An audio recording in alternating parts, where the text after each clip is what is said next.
Jungle. One lakh nothing beyond 1 lakh rupees should be able to push a offer into a house which can help support old age people there at the house. So the second thing came in where we went to the defense forces and a lot of police agencies where the problems were very small problems which were not being handled. In fact, they never thought of handling it. This government can handle. Typically, is happening by way of lot of measures, and even now corporates are giving out corporate social responsibility. Come to an end. We will now the closing ceremony of Shield Cybersecurity Conclave for the year 2025. For that, I would like to invite on stage Shri Jayesh Vindala, IAS Special CS IT Telangana. Please join us on stage. Also like to invite Dr.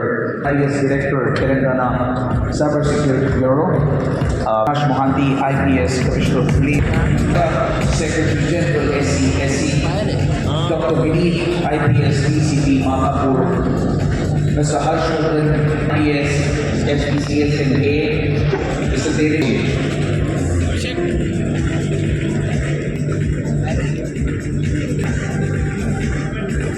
I will thank you for all our guests to be present here. Please deliver the swearing moments.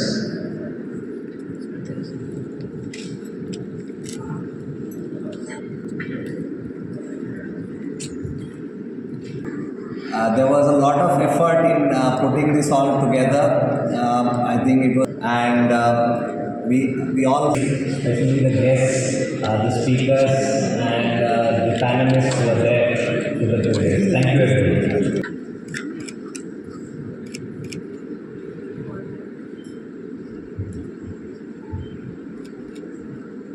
Shri Jayesh sir, DGP sir, my colleagues Avinash, Vineet, Harshvardhan, Devendra, Mr. Ramesh Kaja, Naved, and dignitaries of the state, all who have attended conclave for the last 2 days. I hope it has been worth it for all of you, just it has been for us. As Avinash said, 2 months it has taken us to put this thing together, and by the overwhelming response which we saw in these 2 days, it's been a very satisfying experience for us.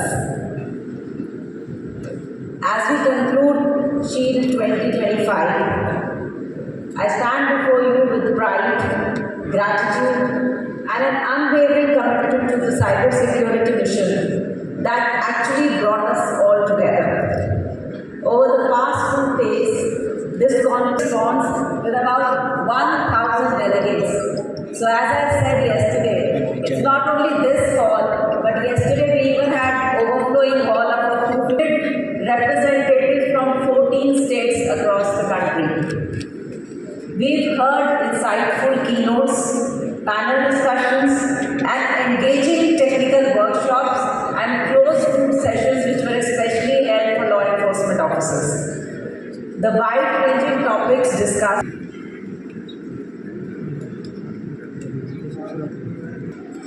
My friend and chief guest of the function, Jayesh Vindala, Secretary IT and Industries, my colleague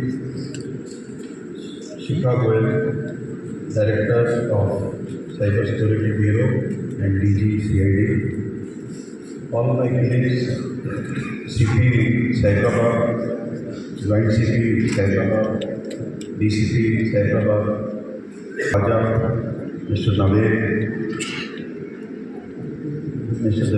David, all distinguished guests of the dais, all invitees and all participants of the function, good evening.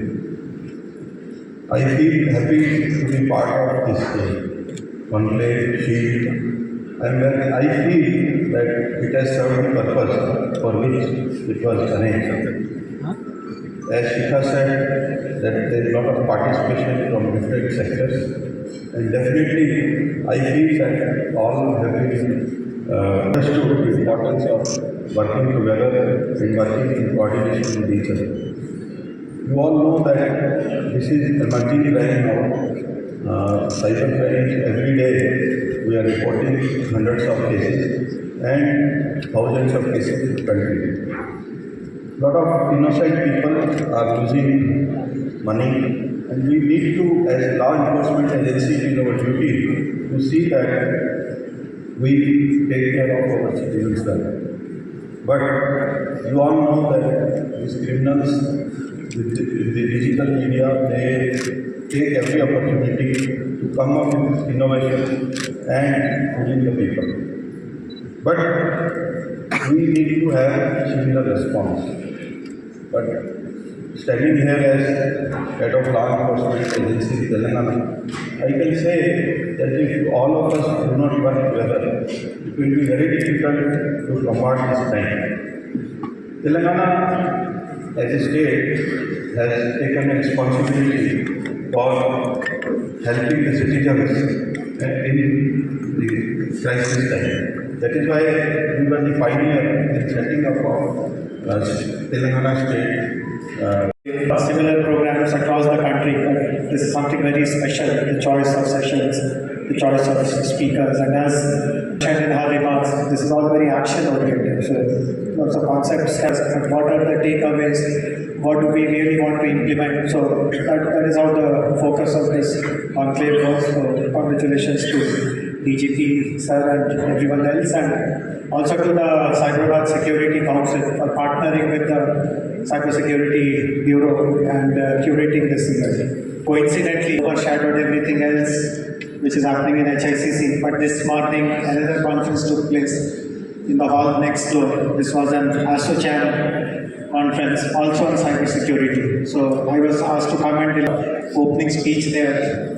But what a shield I have not yet got. So I guess that before I get off the stage, you will give me my badge as well. But jokes apart, this is indeed a very discussing. Some of you will be aware the Government of India has a flagship program which is called Digital India. It was launched in 2014, and I was the IT secretary at that time also. So I had attended the launch and our Prime Minister spoke in that session. He spoke in Hindi. So what he mentioned was, I'm translating it in English, but he mentioned that a war is going on in the world today. And of course, he did not mean the Ukraine war. In 2014, there's no Ukraine war. There's no Israel-Gaza war. Israel-Palestine war. But he mentioned that a war is going on right now in which immense damage is happening.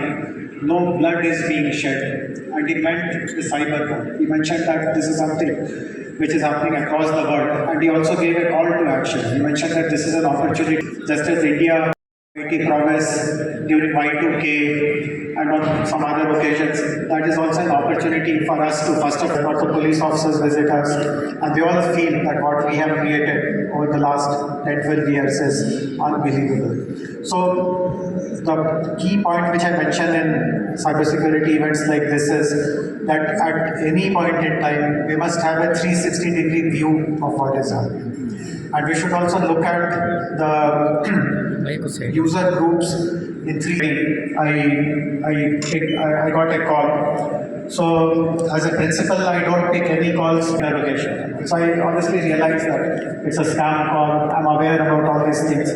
I said something and immediately disconnected. These are common things. Those who are aware, those who have been sensitized, they obviously disregard. But in fact, I recall, many of you will remember, about 8 years ago, demonetization was introduced in our and we were also trying to popularize digital transactions in the rural areas. And we encountered lots of pushback. In fact, one main reason for that pushback, again, if you go back in time, 7-8 years ago, you will recall there used to be a very common scam which was called the KYC scam. Like someone will call you pretending that is from your bank, will ask about your name, date of birth, and this and that. And then in that flow, he will ask for your passcode also. And the moment you pass on your passcode, in minutes everything will be gone. Lots of people fell victim to that. So creating awareness, there is no end to it. And I'm very happy that in some of the sessions, and we got a little bit of what the last speaker was mentioning, how important it is to create awareness and all other kinds of new generations is happening. We are all aware, again, this has become very important in the last few years, particularly in the last 1 year.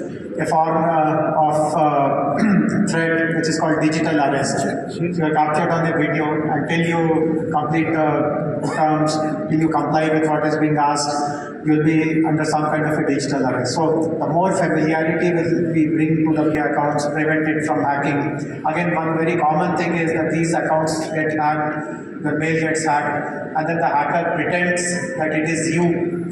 And then they start asking for money. I'm in some trouble, transfer some 1 lakh rupees to this account, that account. Many of us disregard two-factor authentication, thinking that it is an overreaction. These things don't happen. Why should we kind of use some authenticator to log in again and again in our account? But the faster we realize that it is no longer an overreaction or something which is good to have, when we change our mindset that this is something must to have, and this is something that will protect all our accounts, all our digital footprints, then only little bit of check to people who try to hack our accounts and misuse our personalities, our identities, all this will happen. Something very similar to think about enterprises also, and because this event is organized by in partnership with the CSSC, I'm sure there are lots of enterprises also. All of us are aware, and I saw that there were sessions dedicated to this about ransomware. This is the most common form of threat that an enterprise faces, and police officers are present. They can confirm this, that what is reported is actually a tip of the iceberg. Ransomware attacks happen with much more frequency and rapidity than what is reported. In fact, there are a few professional agencies, they below the radar, but they tackle ransomware demands. They actually encourage the company to pay that ransom amount, and then they try to trace the money, and then they try to kind of also, and they have told that what is reported is just a tip of the iceberg. Of course, why the companies don't report is also understandable. The moment you inform publicly that you have been attacked, you have paid so much of ransomware, your credibility goes down, your reputation goes down. The shareholders feel that this is not a strong company, share prices go down. So it impacts the company, but at the same time, we should create a mechanism through which at least the basic information, even if required in an anonymized way, is shared with the law enforcement authorities. Because like any other conventional crime, ransomware, etc., or any form of attacks which happen, there is a pattern.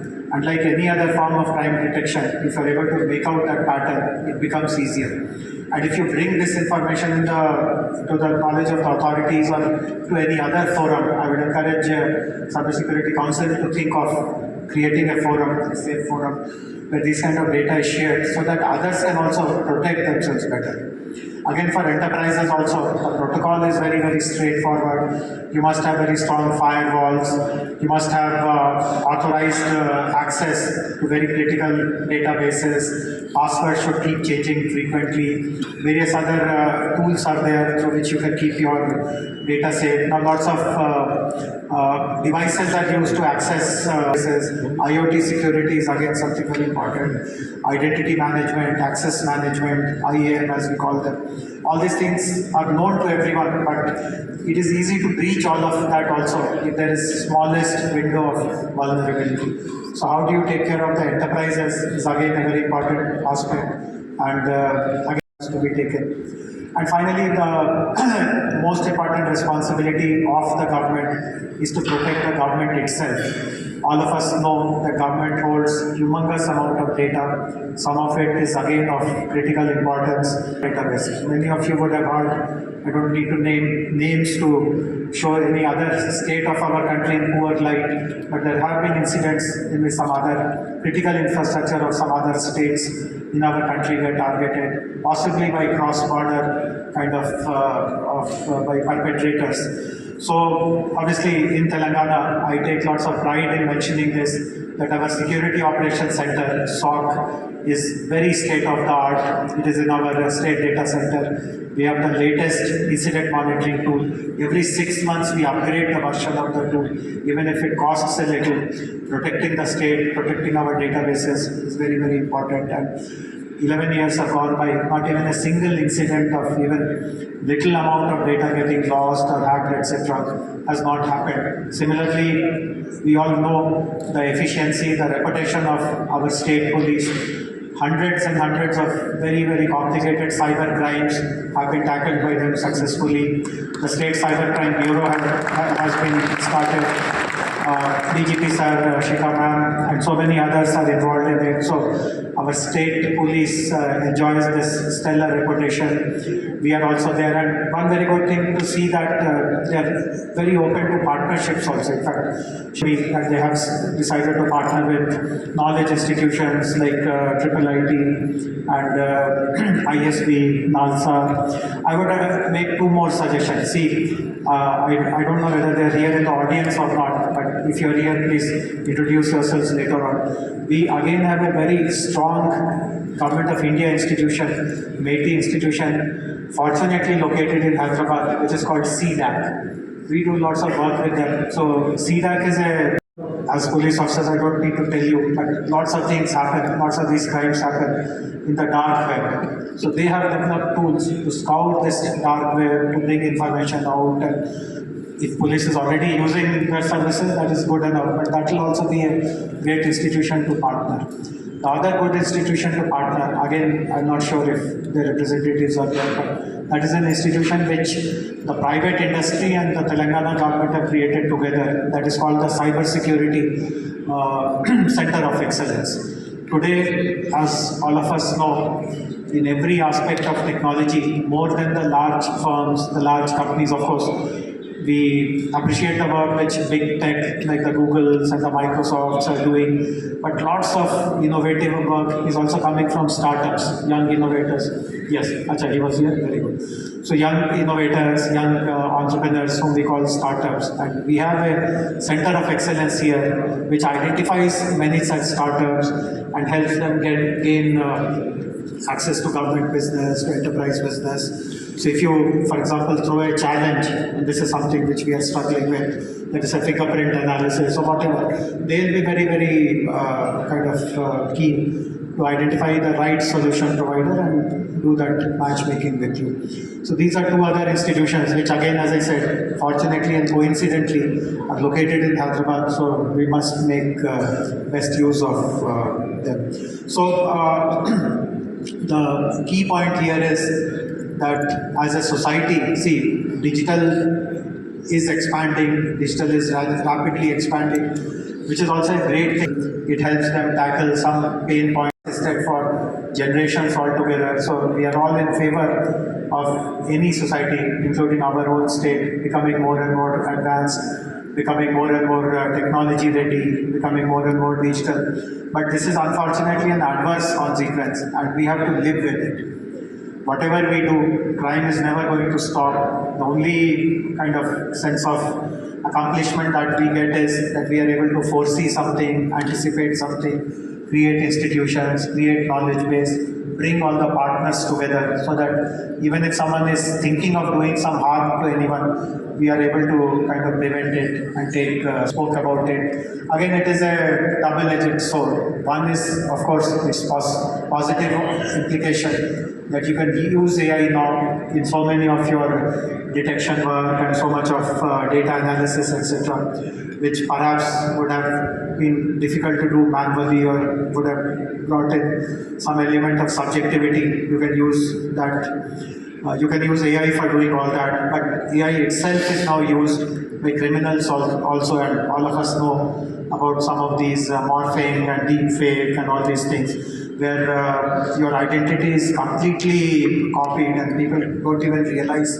that it is a fake voice which is talking to you, or a fake picture, or a fake video. So again, it's a tool which helps us in some way, but its misuse is also happening rampantly.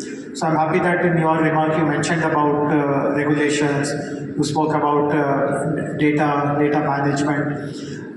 some months ago, possibly some of you were present, it coincidentally happened in this very hall. In September, we organized a global AI summit, and many inputs came, many suggestions came to us. We have prepared a AI.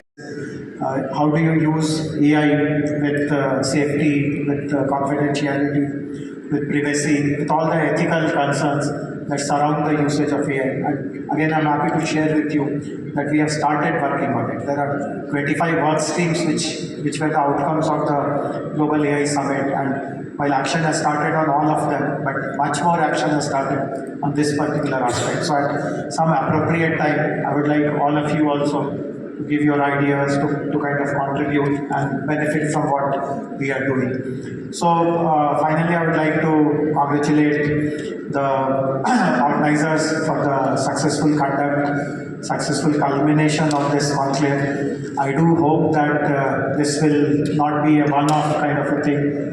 We should be able to do it annually, and the benchmark is set. The standards are very high, but always feel challenged and motivated to do it even bigger, better.